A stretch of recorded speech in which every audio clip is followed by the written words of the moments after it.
Behind me is the Majestic Theater here in Chillicothe, Ohio. It was originally built in 1853 as a Masonic hall. It was 2 stories and was a combination of lodge room, dance hall, and theater. Stock companies would come and put on plays for as long as 1 month. In 1876, the Masons enlarged the building and the stage. The stage had all the mechanics under it to operate the trapdoors in the stage floor.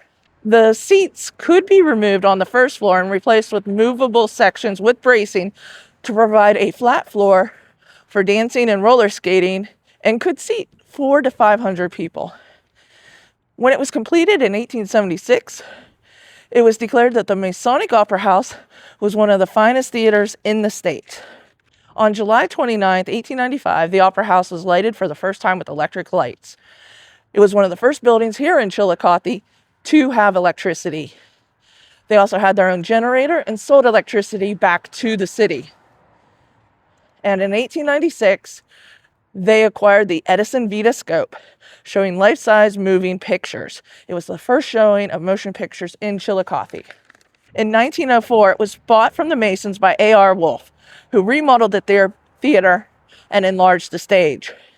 He replaced the windows in the front of the building with stained glass windows. You can see the stained glass there.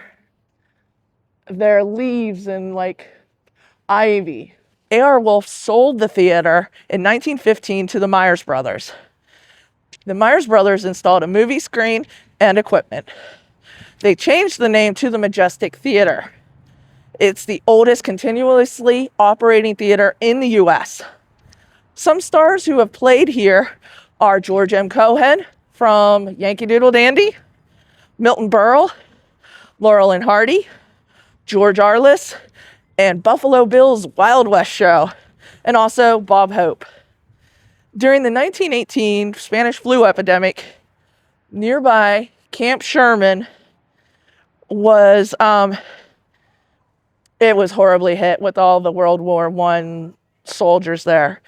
And they used the theater as a morgue, as I believe it was this building across the street was a funeral home, and they ran out of space. So they used the Majestic. The dressing rooms under the stage, they stacked the bodies up under them until they were ready to be embalmed. And then they were brought up to the stage where they were embalmed. And of course, all those bodies being embalmed on the stage created a lot of bodily fluids that had to go somewhere. So they drained all those bodily fluids to the alley behind the theater, and to this day, that alley is known as Blood Alley. Of course, having been a morgue and that all theaters have ghost stories, this one is said to be extremely haunted. There is a ghostly girl in the dressing rooms, particularly in the star dressing room. The ghost of a man has been seen walking a few feet above ground at stage level where the floor used to be. Mysterious fogs drift around the building, and an occasional scream or disembodied voice can be heard. Reports of seeing a dead body on the stage during performances, and actors have reported seeing someone peering down at them through the backstage control booth window. Certainly, if any building could be haunted, it would be one from the Spanish flu epidemic.